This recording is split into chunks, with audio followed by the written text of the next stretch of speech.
yung buhay na gusto ng Diyos. Walang paghihirap, walang sakit, walang gutom, walang lahat. Kaya hinanda niya na. Prepare. Pero ilang gusto ng tao, okay. So, nawala. Dito, no? Sabi nga, to promote a better quality. Ito yan, no? Pero hindi mo yan magagawa. Hindi mangyayari kung walang misyon. Kailangan may misyon. At nandun ang personal care for children. Ano ba ang misyon natin? Ano ba ang sino magtawag?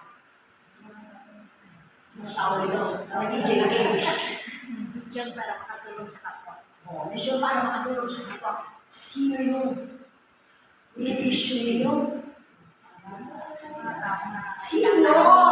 Tukoy! Tukoy! Ayan o. To promote, to reduce mortality and malnutrition. Ano yung mortality? Maagang pagkamatay ng mga bata. No?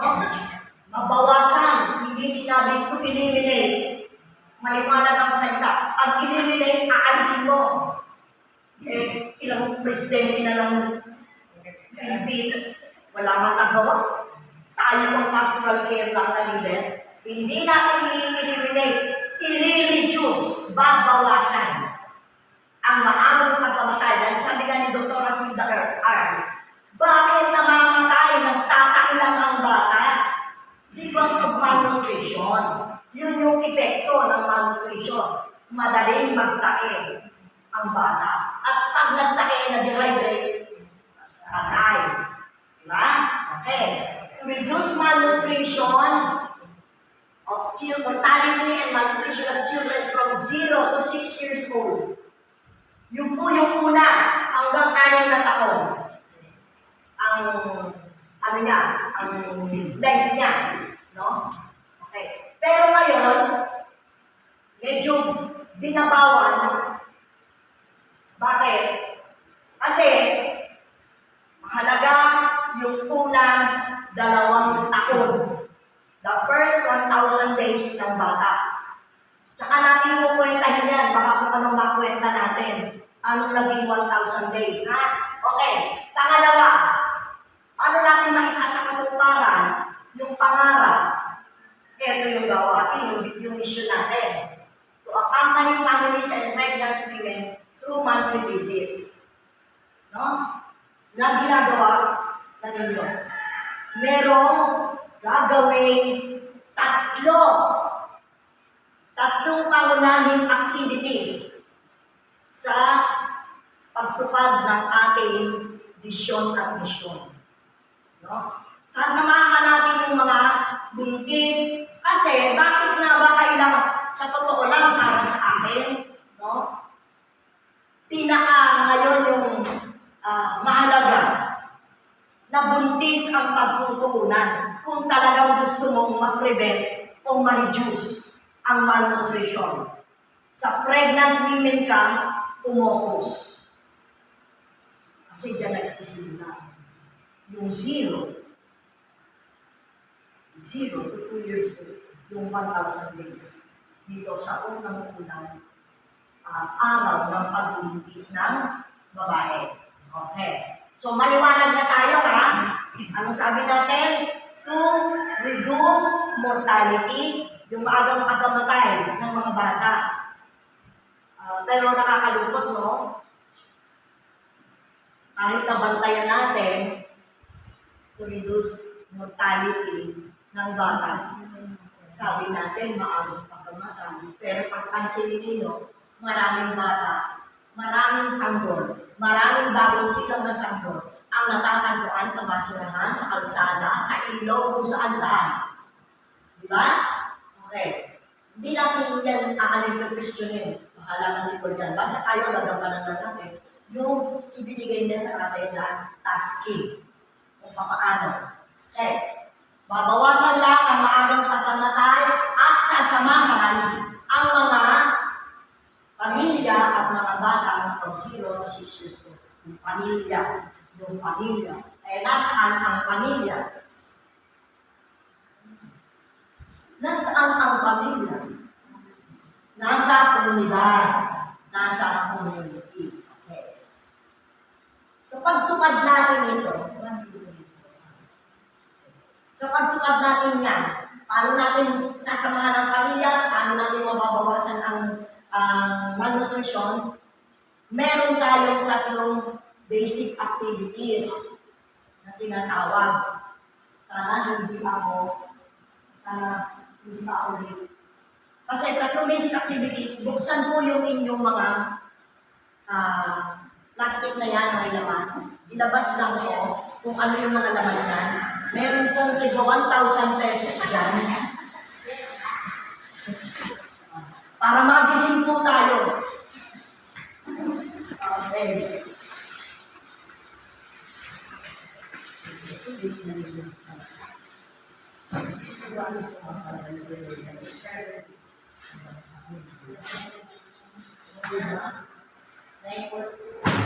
Ah, 942.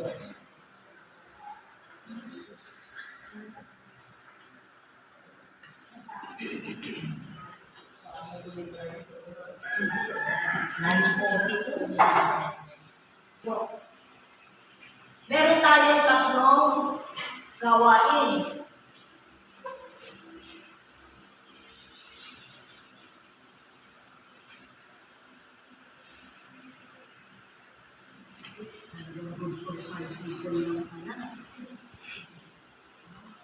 Buksan po yan. Okay. Tingnan nga po kung ano yung nakasulat dun sa 3 basic activities. Tama ba po?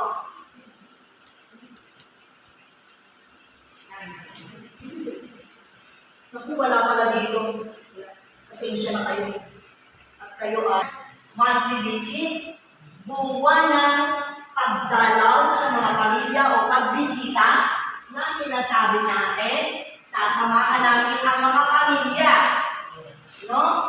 At ang mga nagdadalang tao sa pamamagitan ng monthly visits. Okay. Para dire-diretso na po. Pag monthly visits, meron tayong mga tools na gamit hindi lang sa monthly visits. Tingnan ninyo ang inyong mga nasa harapan, no? Una, sa monthly visits ay kailangan nito. Mahalaga ito. Hindi dapat maiwanan sa bahay. Kasi yung bahay ang pagbabasa, bahay ang matututo, hindi ang mga pamilyang sinasamahan natin. At the same time, hindi lang naman yung mga pamilya ang matututo, kundi pati tayo. Dahil sa palagi natin ginagawa, huwag natin ipaano sa sarili natin na lahat ay alam natin dahil tayo tatay mga nanay at may mga anak. Lahat po ay may mga anak. Mother, hindi ikaw may anak. Magkamali ako. Single lady pala eh. Diba? O diba? Hindi po lahat tayo may mga anak, alam na natin naman. At maaaring yung alam natin ay mali. Kasi yun yung nakagis na natin. No? Okay. So dito, kailangan dala-dala ito sa monthly visits. Ganun siya kahalaga. Pag nagbisita, bakit? Kasi maaaring ang dinalaw mo ay una, teenage pregnant. Pag teenage pregnant, ano ibig sabihin nun? Ilang taon yan? May 14, may 13 years old, teenage pregnancy na. Diba? Lagi dito, yung mga kailangan niya malaman. At kahit hindi teenage pregnancy, kahit ilan na yung anak, hindi naman lahat ay may alam. Nandito yung mahalagang impormasyon na kailangan maipaabot sa kanila. Kailan ipapaabot yung impormasyon?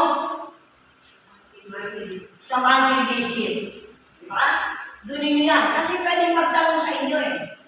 Pwede magtanong sa inyo, ano po bang gagawin ko? Bakit po ba ako suka ng suka? Duwal ako ng duwal. Bakit po, walang gatas? Ang aking suso. Nandito lahat yan. Pati kung paano mo palalakayin ang anak mo, ang yung mga diligan, nandito kompleto. This is the complete book para sa mga hawak nating mga beneficiaries. Okay? Para kung may itatanong, may kaya kang isagot. Pero pag dumating doon sa punto, let's say, na on the spot ka, may itinanong, hindi mo alam kung anong sasagot mo, iwas kayo doon na mapahiya kayo. Paano gagawin? Ano sasabihin? Pero okay lang, kung sabihin yung diretso hindi ko alam. Pero may karugtong yun. Pag sinagot ninyo, hindi ko alam, pero sisiguraduhin ko sa iyo, kapatid, pagbalik ko, meron na akong sagot sa tanong mo. Kaya pag uwi mo, pwede ka mag-research ngayon kasi baka hindi mo natandaan. Pero kailangan, meron kayong assurance na iiwan sa kanila na yung tanong nila ay hindi mananatiling tanong. Meron magiging sagot sa pagbalik ninyo. Kanila. Yung mga, ayaw ko lang i-discuss pa yung paano kayo papasok sa bahay, sa unang home visitation nyo, bla bla bla. Wala nang unang ganun.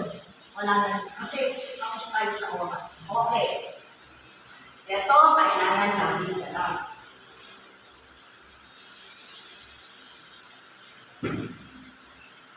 Ito. Alam niyo kung ano itong mga pinapakita ko? Ito po yung mga tools natin. Yang nasa harapan ninyo yan ay mga tools. Ano yung mga tools? Kumbaga sa sundalo, yan yung kailangan natin dala. May baril, may bala, may extra kang bala, meron kang inumin. Meron mga ganun. No? Kasi mga sundalo kailangan inumin eh. May gamot. Okay. Yan yung mga kailangan natin sa pagtupad natin ng ating gawain. Okay? Ang ito yung leader's notebook na kung saan mamaya uli ibigay ko muna ang leader's notebook. No? Kasi running out of time ako. Pero kung gusto niyo umabot tayo ng alas 4, wala akong problema. Wala akong problema. Alas 4. Hindi ko lang alam kung kayo may problema. Okay? Mamaya natin i-discuss. Ano pa yung mga kailangan ninyo?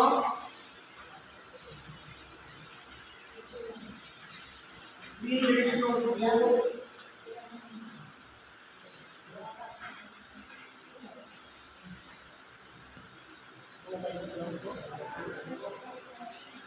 Ito, yung leaders orientation. Akala ng iba, display lang ito. No? Ako po pinakamaganda dyan sa cover na yan. Bakit ba? Diyos ko, siyempre ang bata ko naroon, oo naman. Kasi, sa leaders orientation, no? Diyan natin makikita yung lahat ng mga kailangan ng bata, yung ng nanay, sa kanilang magdadalang taon, yung mga folic acid, tapos yung pag-iwas sa mga sakit habang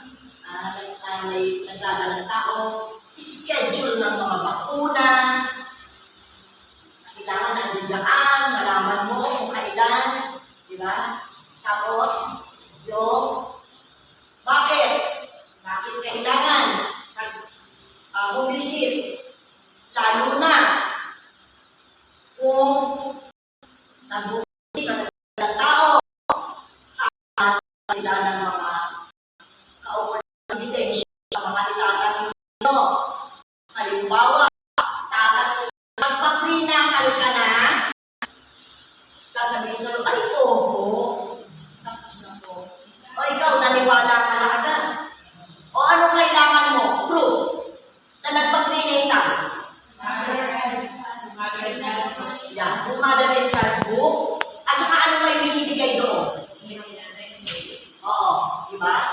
Pag nagpa-prenatal, iba merong, tawag dito, ha? Oh, Harvard Center. Ano pa? Kasi hindi na ako nag-google day, 75 years old na ako. Oh, yung monthly prenatal check-up na, di ba? Kasi halimbawa yun, yung una, sige, nagpa-prenatal siya, okay na. Yung mga sunod na pagdalaw ninyo, nagpa-prenatal ka, ngayon, ano yung pumunta mo, di ba? Oo. At pag sumunod sa inyo, opo, pero hindi mo alam nagsisinungaling. Hahanapin mo yan. Yan yung mga katibayan, yung record. Oh, di ba? Oh, ano pa? Halimbawa, nanganak na. Nadalaw ninyo. Nakalabas na. Ano yung mga impormasyon na kailangan ninyo malaman doon? Alin? Yung timbang, yung bakuna. Di ba? Kasi alam ko, paglabas ng bata, noong ako nanganganak, bago ilabas, may BCG na. Ngayon, ganun pa rin. BCG pa rin. Okay, so yun. Baka kasi mapunta ako sa BGC. Hindi yan tayo sa pala nito sa mga BGC. Okay, so, bakuna. Okay, dumalaw ka nasa pangalawang buwan na. Diba? Ano ang itatanong mo? DP? DPT, yung mga tunatanggap niya. Diba? Kasi hindi na nila schedule ng mga DPT. May kanya-kanyang schedule dyan kung ilang buwan yung bata. Kaya dito ninyo yan makikita. Ha? Oo. Nandiyan ang scheduling yan eh. Sana huwag mo kalimutan natin kung bakit mahalaga yung mga bakuna. Ano ba? Yung dapat ninyong malaman. 2 buwan na ang bata. May vaccine ba po yan? Oh, may vaccine. Aside from that. Alin? Nandun na yan. Given na yan. Lagi may iba't na bigyan na lang sila sa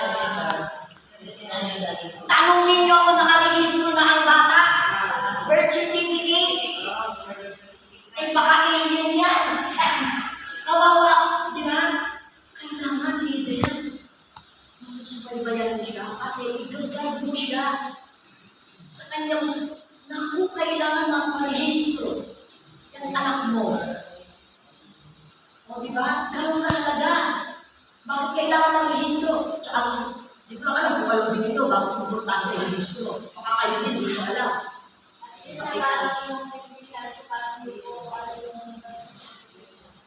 Check ninyo ha.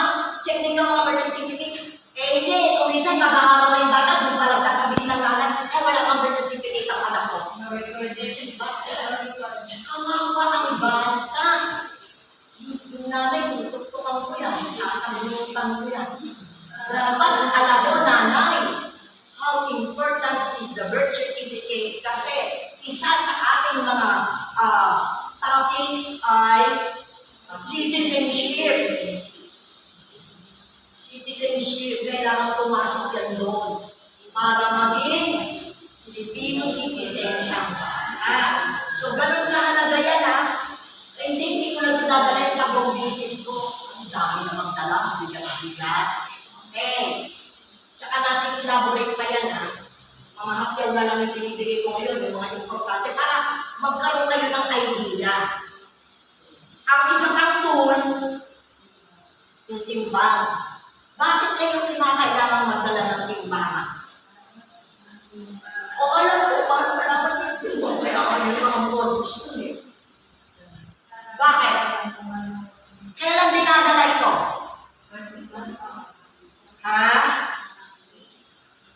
Gusto talagang papakainin ko na sarili nyo, no? Monthly talaga nyo. Ano nangyari? And then,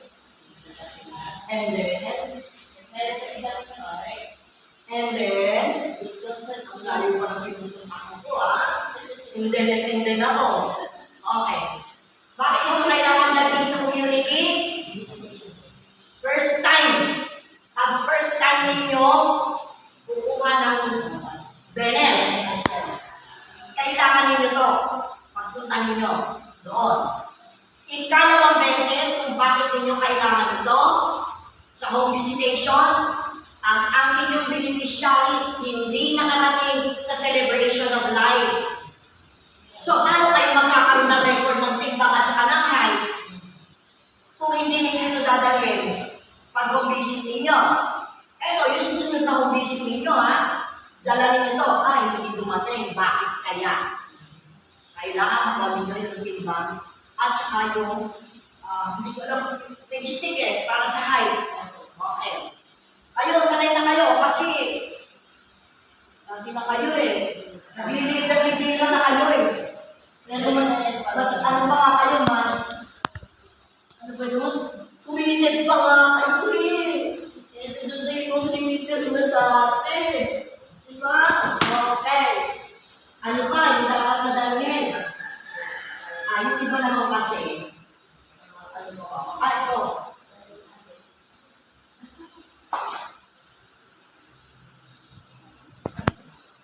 Ito kailangan ninyo ito sa home visitation. Para saan to?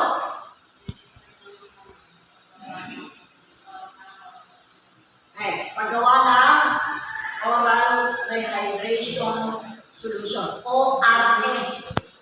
ORS. Diba? Bakit? Bakit kailangan meron ito lagi? Sa home visitation. Pwede ituro sa kanila agad. Or just in case, pag home visit ninyo, kaya pala hindi nakarating sa celebration of life, nagtatae ang bata. Di ba? Okay. Ito, gagamitin nyo na to on the spot. Ituturo na ninyo sa nanay ito. Aside from that, alam ko kung marami pa tayong ganito, at saka ganito, sa inyong pagbisita, sa unang mga pamilya na inyong pupuntahan, bibigyan na ninyo ito. Namigay kami noon doon sa mga una. Tama? Okay. Hindi ko alam kung buhay pa. O itinapon na. No? Meron pa sila sa kanilang mga bahay. So yung mga inyong magiging bagong benet, kailangan mabigyan ninyo ito. Ituturo ninyo ito sa kanila. Okay, sige. Hindi ako magtuturo ngayon. Paano ito ginagamit? Sino? Sino? Si Beth. Ano? Ayoko maghula. Ellen. Dalawang pantayin na tagal-asukal. Ito yung sa pantay na tagal ng asin. Saan lalagay? Sa kanin? Tubig, isang batang tubig, at 200 ml na malinis na tubig. Maliwanag malinis na tubig. Sa mineral water. Or pinagulong tubig. O yan. Kasi yung iba, umasa na sa mineral water na nabibili. Pag walang pera, o kaya tinatamad, hindi magpapakulong ng tubig. Diba? Wala ka ng pera, hirap ka na, bibili ka pa. Pero, saan matatagpuan yan? Asukal, asin, napakahirap pa niya, asukal, asin at tubig. Saan? Sa kusin. Nay, may asin ka ba? Pag sinabi mo wala, o eto, 10 piso, bili ka mo ng asin. May asukal ka, Nay? Mas mahal yun. Hindi. Asukal 1/4. Ha? May asukal na dyan. Ano? Dos? Saan? Wala sa lugar po niya. Yung bang dos, kasya rito? Sobra? De abono ka. Bigyan mo na ng dos. 5 pisong asin, dos na asukal, tubig. Yung sabihin wala. Di ba meron? Magkano gastos? 5. At saka 2. 7. Di ba? Hindi lang isang gamit yun ha. Magagamit niya pa ulit yun maliban sa asukal. Kasi asukal mo 2 lang Di ba? Okay. Mahirap ba na mabigyan ng lunas ang batang na tutuyuan na dehydrate dahil sa pagkakain? Ito yung dahilan kung bakit maraming namamatay noon sa Brazil. At hindi lang yan sa Brazil. Kahit sa Africa, kahit sa ibang bansa, no? Meron yan. Oh, ikwento ko yung kwento ni Dr. Newman. Nung pumunta siya, na ang sabi ay meron dalawang grupo ng mga tao nagsusukat tayo. Sa ano ito eh? Ang alam ko sa India yata nangyari ito. No. Dalawang grupo ng mga nagsusukat tayo at halos mamatay na ang mga pasyente. Yung isang grupo hawak ng mga madre. Ito yung mga mahihirap ang buhay. Hawak ng madre. Yung mga mayayaman, the rich one, doon sila sa ospital ng mga mayayaman. Sabi doon sa ospital, yung mga mahihirap, the poor ones, you can go to the sisters' convent.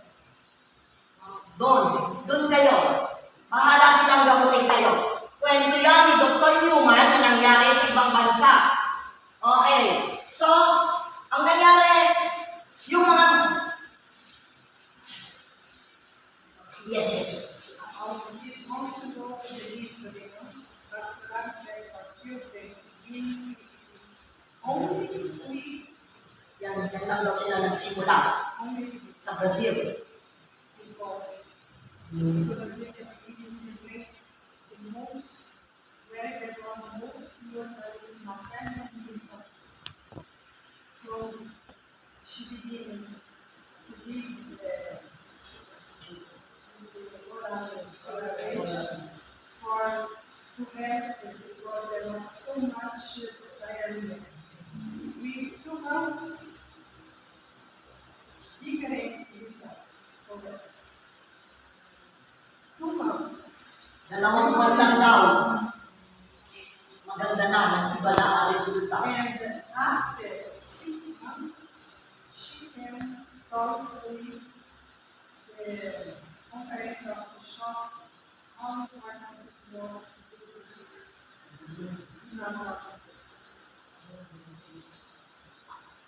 So it's very important. I can talk to you not only for children for diarrhea.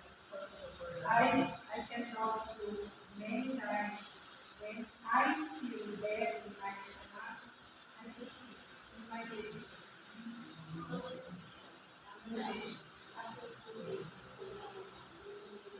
Many times. Also, she also uses it Di mo, ito doon daw sa Brazil, no? Sa loob lamang ng 2 months, ito yung pinagamit ni Dr. Brazil Daanes. Walang gamot-gamot, ito lang. So, after 2 months, nag-improve. No? After 6 months, tumaas ang bilang ng mga gumaling, lumakas. Kaya ginawa ni Dr. Silva, nagpunta siya sa Catholic Bishops' Conference. Doon niya ito pinatotoo. Na ito lamang ay simple, makakagamot na ito, mababawasan ang mga maagang pagkamatay ng mga bata. So, i-continue ko yung kinikwento ni Dr. Newman na isang grupo, severely dehydrated at nagda-diarrhea, but they are poor. They were sent to the Madres convent. Bahala ang mga madre sa inyo, wala kayo pera. Yung mayayaman dito sa hospital. Okay. Pagkalipas ng mga ilang linggo, nagulat ang doktor, marami na ang gumaling. Hindi pa naman galis na lang. Galis na lang. No? Naka-recover, mas marami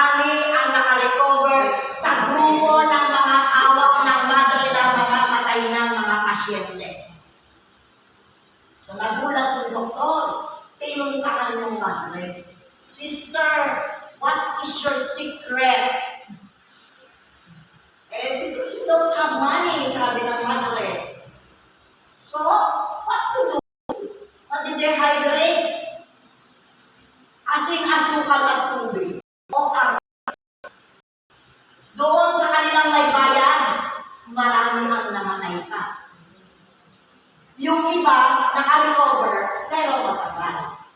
Dito sa grupo ng mga mother, nandun ba naman si Jesus? Kasama yan sa pagdarasal, sa paghingi ng awa. Andun si Mama Mary. Diba? Nararamdaman ni Mama Mary lahat ng sakit. Nararamdaman din ni Jesus naman. Dito, they depend on their nakalimutan siguro o baka hindi naman. Kaya lang, God teaches something. Ano lang? Ina-underestimate ninyo ito, but this is a big help for the poor people. At yan ay gagawin din natin sa ating lugar. Okay? Magsasample tayo nito, paiinumin ko kayo nito. Sa next meeting natin. Huwag ngayon. Kasi, sabi kasi ni sister, huwag daw kayo paabutin ng lunch. Kasi walang tanghalian. Okay po. We don't have lunch, so we need to finish by 12. And then, we go home. Okay. O ano ba? Yung isang kailangan, pinakamahaba talagang explanation ay sa home visitation. Kasi maraming kayong dapat gawin yan at maraming dapat dalhin. Maraming dapat mapaliwanag. Hindi ganun kasimple. Ultimo pagkain yan, buntis yan, bata yan, may sakit yan. Kailangan ipaliwanag. Pati yung mga signs, mga symptoms, kailangan ipaliwanag. Kaya, bakit pa namin gagastusan? Bakit pa gagastusan yung leader's guide? Kung hindi naman pala gagamitin, nandiyan ang lahat ng mga importanteng informasyon. Okay. Next, sa pagdalaw ninyo, meron kayong ganito. Taisok na, ugnayan ng pagmamahal. No? So dyan, may nakalagay dyan, kung unang pagbisita, ano ang gagawin niyo dyan? O, yun na, sa'yo na yan, ate, buntis ka nun. Ano? Diba?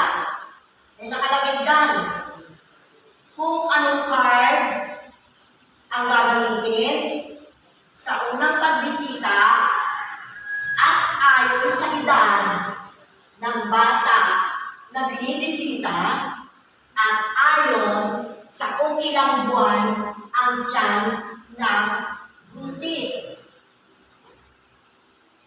Ito mahaba-haba ito, kaya hindi ko ito pwedeng i-discuss ngayon. No? Kasi alam ko meron pa kayong ibang schedule. Ako walang schedule, sabi ko nga sa inyo. We can stay here up to 4 p.m. I don't care, I don't mind, I have nothing to do at home. Pero kayo, yan na. Meron talaga isang video dyan eh. Diba? Oh. Ate, malalaki na ba anak mo? Gano'n lang yung youngest mo? Eldest is 35. 22 ang eldest. Ang youngest is 20. Ako na, wala na problema si Ate. Ako na, kailangan tayo. Ikaw, hindi anak. Yes, ako. Ako. Paano ang tayo ng children. 4? Para hindi tayo mag-consume ng malaki sa training. Sorry for interruption, no? Kasi kami kasi ng training namin, okay, no? Dati nilang 1 day. 3 days. 3 days, full day. Ang training nila. 3 days whole day. Pero kayo, hindi ko kasi kayo bibiglayin eh. Kasi pag binigla ko kayo ngayon, baka sa susunod hindi na tayo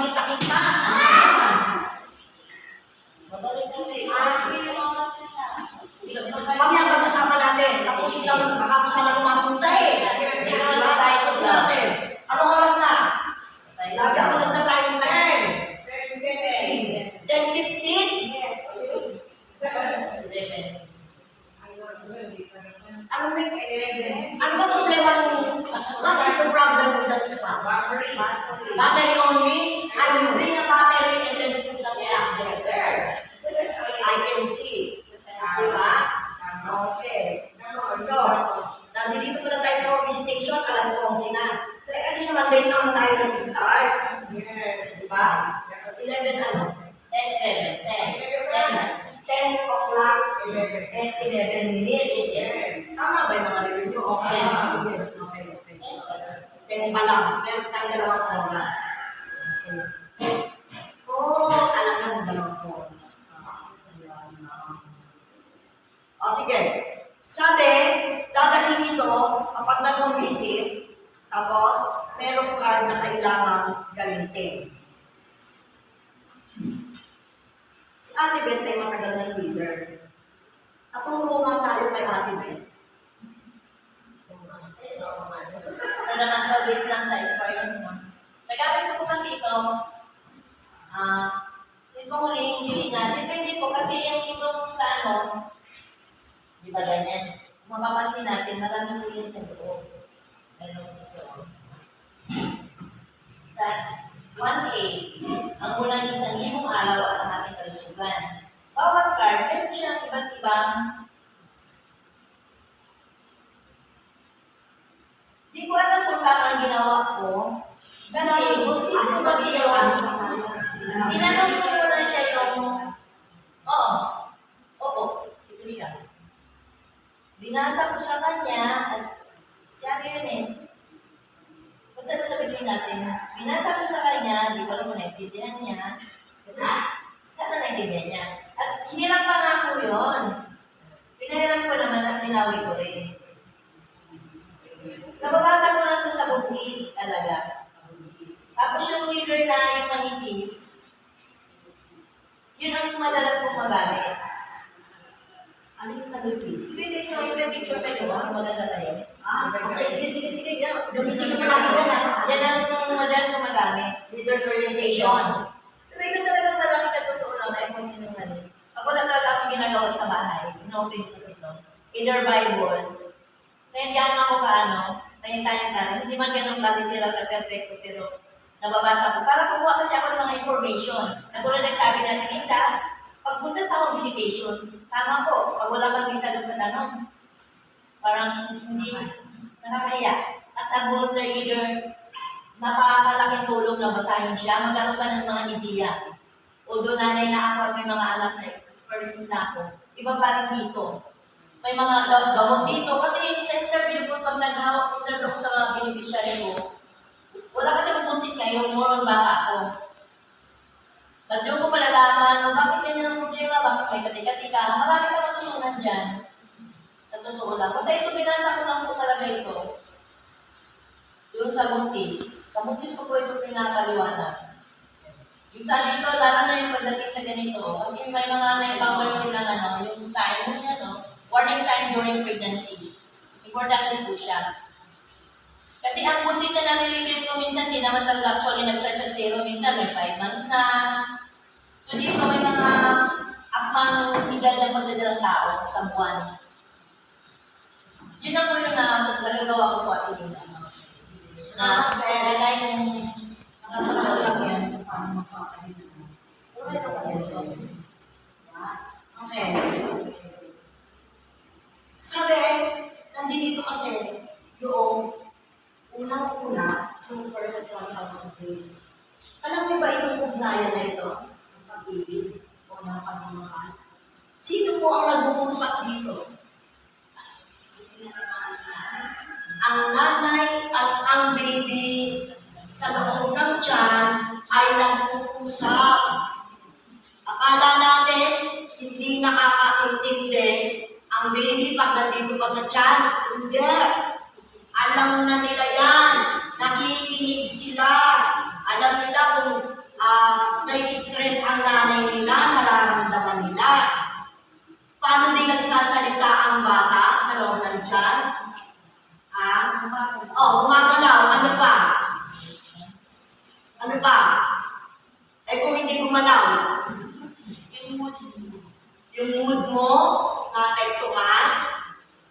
Diba, pag nagugutom siya, automatic nagugutom ka o kahit wala kang hindi ka buntis, gutom ka. Diba? Makapansin natin, pagka buntis, palaging gutom. At nagpapahiwakit ang bata sa loob ng tiyan. na siya ay nagugutom. At nagsasal-bilin siya sa nanay niya.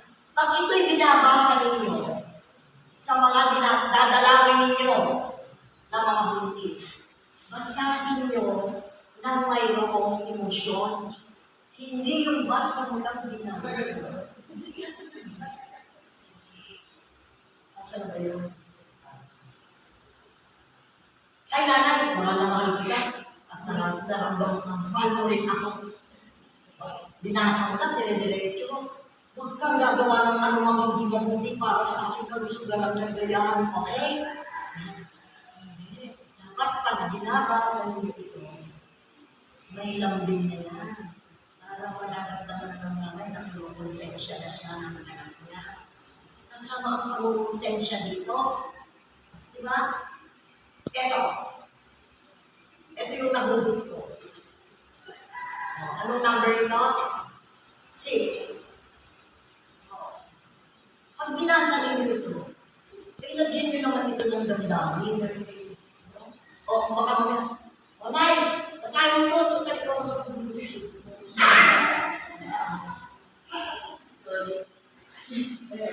Pwede ba gano'n, ha? Ha? Sino nakabasa mo ako? Sige nanay, sinasabi mo ako, sige na, basahin mo ba? Yung ba? Pagkatapos kasi ninyo basahin, with feelings, oo, with feelings, pagkatapos kasi ninyo basahin, abang-basa ninyo sa nanay. Kasi baka mga pagbasa ninyo hindi nyo nagpinanila. May tayo naliliwanan din ninyo yung mga mahal sa kanila. Diba? Number 6, nandito ako sa alak at pinagbabawal na gamot. Mas iwasan, mas mabuti. Number 6. Okay. Pag binasa, ay nanay, mahal na mahal kita. At hadang ako. Ramdam ba?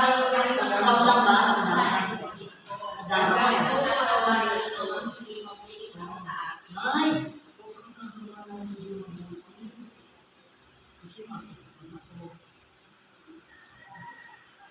paparamdam niyo siya. Alam niyo, meron akong isang ginagawa.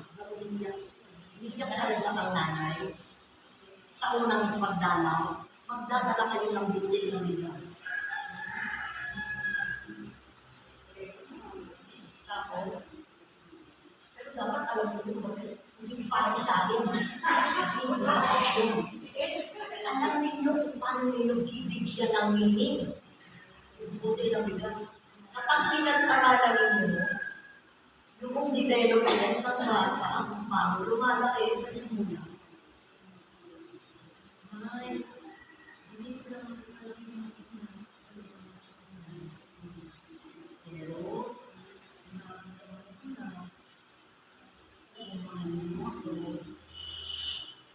ayaw mo ako. Kaya kung yung nanay nagbalak ako pa-abort yan, doon na lang sa ulo siya. Diba?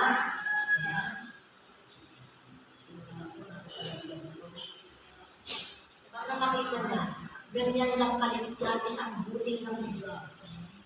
Lang yan sa loob. Pero yan ay buhay. At naaalala sa iyo, kang magawa na kasalanan ng kapatay. Kasi abortion is so, kailangan, hindi lang basta ito ay sa bahay, basahin yung liver. Bago kayo pumunta sa area, alam na ninyo kung sino yung mga negosyahe. Ihanda na ninyo yung sarili nyo sa bawat benet kung ano yung kailangan ninyo makiparating sa kanila. Yung assignment ko, ito nga ito mabigat. Nabigat na nga itong sa unang 100,000 eh. Yan. Diba? Oh. Bakit din mahalaga na maipaintindi natin ito sa kanila? At sa inyo, leader, na kung gano'ng mahalaga ang pangangalaga sa mga nagdadalang tao. Kaya nga nagdadalang tao. Kaya ako ang ginagamit ko talaga, yung word is nagdadalang tao para agad alam niya na ang tinutukoy mo, ang nandyan sa iyo ay tao. Hindi ang pagbaga. Tao yan. Nilikha ng sa katulad mo. At ikaw, ka rin ang lang mo. Wala ka sa anak mo. Yun yung mga simpleng pagpapaintindi sa kanila. Pag tao matatakot yan na mag-abortion, alam nila na pumatay ako kasi tao yan. Diba? Kasi sabi nga dyan may papaliwanag diba sa first 1,000 days na makakabata lang na. Pero sasabi ko na ito kaya, bakit kaya nakakalimutan? Baka dito kumakasya. Na hindi ko maaalala. Kasi kung sa tao lang, hindi kaya gawin yan. Hindi lang kayo may asawa, kung hindi yung tao, may Diyos. Na siya ang nagplano at may kagustuhan na ang daming mayaman, sobrang sa yaman, walang anak. Ang daming mahirap, walang halos pakain. Ang daming anak. Bakit kaya, Lord? Ako hindi ko masagot. Pero meron ako sagot para sa sarili ko. Hindi ko na alam. Pero, di ba? Ba't kailangan lahat siyang the home visitations na i-share nyo sa kanila. Kung gaano, narin na talaga sa mga buntis kasi nandito yung focus dapat yun sa first 1,000 days para mabawasan natin ang mga buntis. Kasi pag 2 years old na, sinasabi irreversible, hindi mo na kayang iangat ang timbang ng bata.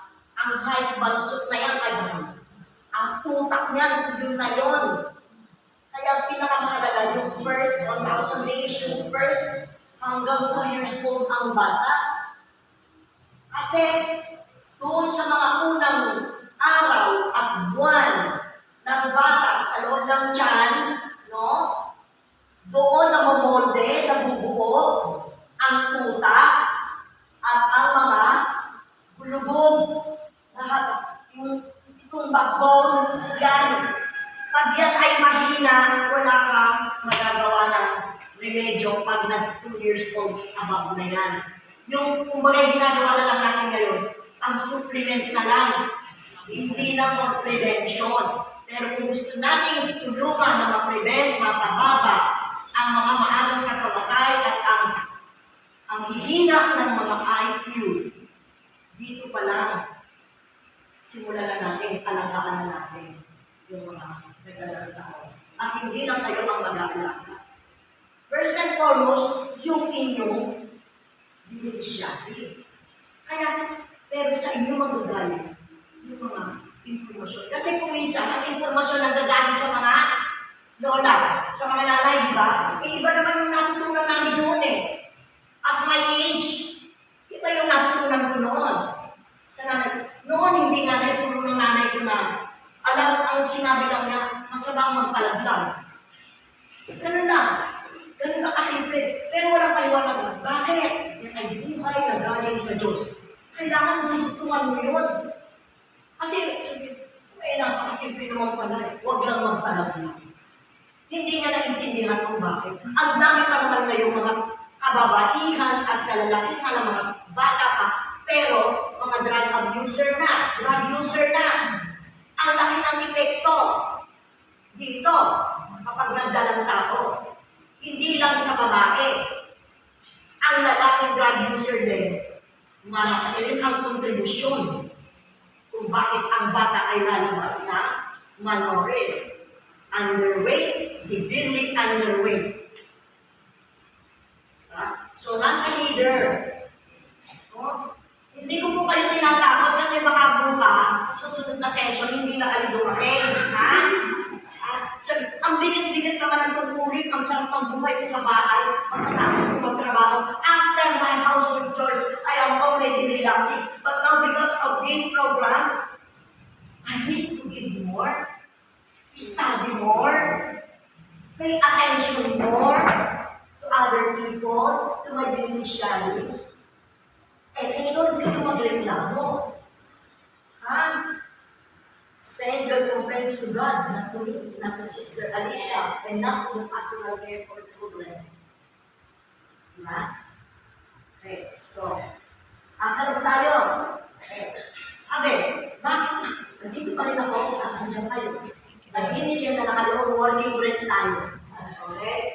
So, sabi niya, bakit mahalaga na mapagtuunan natin ng focus, no? Mag-focus tayo sa mga nagdadalang tao. Leader, pakibasa nga yung prenatal breastfeeding ngayon sa first 1,000 days. Anong nakasulat? Grace? If you take care of pregnant woman, you are saving two lives, the pregnant and the child. Yes. One times one. Dati was two. Ngayon, two times one is two. Diba? Pag pinangalagaan natin ang buntis, ang nagdadalang tao, dalawang buhay ang nililigtas natin. Yung sa nanay at yung sa bata. Lalo natin yung palanin. Although, dinidiscuss natin ito sa celebration of life. Ako naman kasi, during celebrations of life, sa mga topics of formation, pasensya na. Hindi ako lubos na nagtitiwala na nakukuha lahat ng mga nakikinig kung ano yung pinag-uusapan. And then, ang leaders, dahil kayo busy sa inyong tasking, kahit meron topic sa formation dito sa mga, hindi nyo na rin napapakita. Pero actually, yan dapat ay review, refresh na yung mga leader. Baka laki ng leader, di ba? Kasi, yan din naman yung paulit-ulit na binibigyan. Pero, meron lang tayo naman selected na topics, yearly, minsan apat na topics yan, pero related sa. Kasi kailangan natin magbago, hindi yung, ilang taon na kayo? Nag-pastoral? 6, 7. Ay, di ko, ayaw ko ng tandaan niya, kaya nga bahala pagtandaan. Diba? Na nakakasawa mo na ang lagi natin tinatapik ay diba? Warning signs during pregnancy, yung mga dapat kainin, yung mga dapat gawin ng bata. Kailangan, ano din tayo, nag-level up. Paano tayo nag-level up? Okay, tingnan natin. Ano yung karaniwang sakit ng mga nanay? Mga different kinds of cancers, mga diseases, saan nakikuha, ano yung mga warning signs, di ba? Meron tayong breast cancer awareness. Kahit hindi yan ang gagaling sa national or sa international, alam natin na yan ay pasok sa ating mga formations. Kailangan lang talaga mag-level up tayo kasi kaya na yung ng time. Women's empowerment. Hindi yung pag sinabi ng kasama, hindi ka pwede magpa-check up o pag magpa-check up. Nabangga. Buhay ito ng anak mo at buhay ko, hindi mo buhay. Diba? Yun yung sinasabi ko na dapat nalalaman natin na meron tayong mga tungkulin responsibilidad na ibigay ang mga proper information sa mga beneficiaries. Kasi hindi naman lahat ang binibigay natin sa celebrations of life ay napapaganda. Nakikita ninyo yung ibang mga nanay, natutulog, nagsa-cellphone, Eh, pag ikaw facilitator, hinahayaan mo lang yan sila. Eh, ako kasi hindi eh. O kaya nagkukwentuhan. Nilalapitan ko, di ba? Kahit kayo yung leader eh. Napapansin nyo sa meeting, pagka nakita ko nagkukwentuhan, uy, pa-share naman, ano ba pinag-chismisan nyo dyan, ano bang marites? Yun ay technique para makatulong kung may attention na kaya kailangan namin, alam niyo, naiintindihan ko yung mga bata. Yung iba naman, ang pinapadala, yung mga panganay na anak. Eh, hindi naman. Alam mo pag-usapan. Mga kung saan ako mapunta. So, ito, meron tayo na kailangan maiiwan ito. Pero, ang pinakamahalaga dito, maiparating ninyo sa nanay, sa buntis, yung mensahe ng kanyang anak na nasa loob ng tiyan. Okay? At ano pa yung pinakailangan niyang malaman na dapat niyang gawin, dapat niyang iwasan, ano yung mga kailangan niyang ihanda. Diba? Eh, mga anak na lang, walang pera. So, hindi nga pagandaan. Yung mga anak, di ba? Bigla nanganak sa tricycle. Hindi na umabot sa ospital. Meron akong kailan lang, just recently, na